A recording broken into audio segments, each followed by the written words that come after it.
5. Yes, so now ours don't go quite up to 11, but they do go up to 3. And for instance, we'll see if we can. Oh, look at that relentless keep away. Wow. Just keeping them pinned across the screen.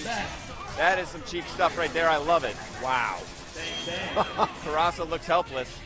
Let's see if he can find a way in here. But yes, the level 3 supers. The one my favorite is Deadpool's level 3. So once again, we're seeing that you can aim the beam. Is that difficult? Is it a very subtle movement of the stick? No, it's once you've basically fired off the super, it's pretty easy to just aim it, hold it in any direction, and you'll catch whoever's in your way.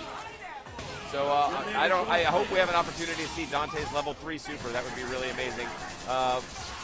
I don't know if I want to spoil it. We'll see if we get towards the end. Maybe we'll. Well, I believe we in the previous match saw level 2. Yes. And it has to be something bigger than that. Yes.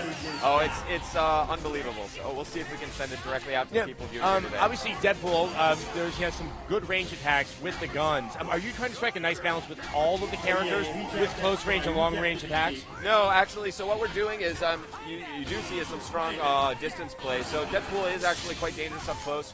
But we have sort of a basic dichotomy that we use on the design side of sort of what we call our giants who want to be up close and in your face, sort of a Hulk smash kind of kind of a thing, versus people who fight primarily with like beams and things like that. We saw a nice little exhibition there in the air. It was a 13-hit air combo. It was, and we've only begun to see the full extent of the combo powers.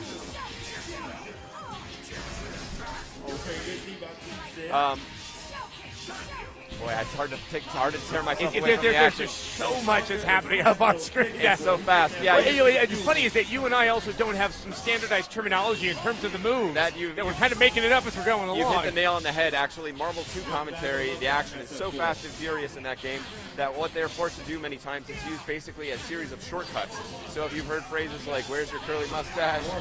Pringles, this kind of stuff, they're talking about very specific things in the game. To try and describe the action as quickly as it's happening, which is a challenge beyond us in some ways. I would like to acknowledge, and I'm blanking on the name, but one of the announcers for Marvel vs. Capcom 2 is absolutely astonishing in how fast he can get that information out there. Yeah, those guys are awesome. They're a special breed.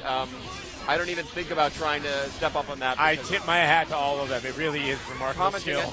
Commenting on Marvel is almost as hard as playing Marvel at the kind of level we've seen. We ran out of time, and with player 1 winning. That would be Keats. Yeah, he's taunting the crowd. Karasa's got a big smile on his face. He's having a good time. That's what's nice about it. It's an exhibition. I think next year when we see this, these smiles might a little bit more intense. The smiles might be something else. There may be tears and crying and some pain and joy and all of the glory that we've seen here today.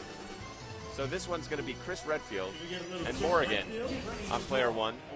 I think this is the first time we've seen Chris Redfield today. What are some of the unique characteristics about when he fights? Chris Redfield, basically, of course, from Resident Evil 5, has a number of his Resident Evil 5, or his Resident Evil period weapons at his disposal. So he fights with a lot of weapons and is able to really lock down his opponent at a great distance by using a bunch of guns, rocket launchers, and grenades. Grenades in particular are super nasty. It looks like he was brought in very briefly, I think, attempting an assist. I don't know if it worked out. Yeah. Is that one of the strong suits? Yeah, he's got a great assist. He's got a grenade. He just quickly throws out a grenade on the ground. That's not going to win you a match on your own, but what it does is sets up new opportunities. So while the opponent is dealing with that grenade, you're maybe dashing to the other side, setting them up for something new, and that's really the name of the game with Marvel. Thinking 2-3 steps ahead and trying to be in the mind of your opponent. We are seeing Chris Redfield. He just got tagged out. Here comes Dante.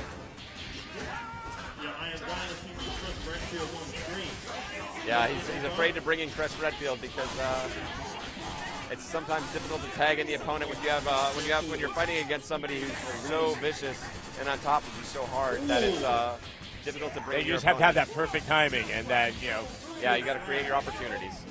Here comes the super. I think that's going to be blocked, and he's going to be very vulnerable, except what he did was cancel his vulnerability into a second super, and you can do that as long as you have the super meter.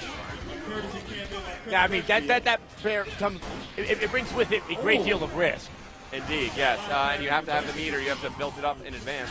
So we saw Chris Redfield using his shotgun there. Now he's cornered by Hulk, and he tags in Morrigan.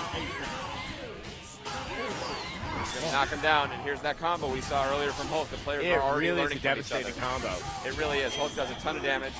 Oh, now he's used his ability, his X Factor ability, to cancel his recovery there.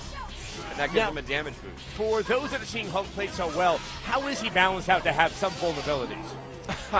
Well, basically, he gets hit like everybody else.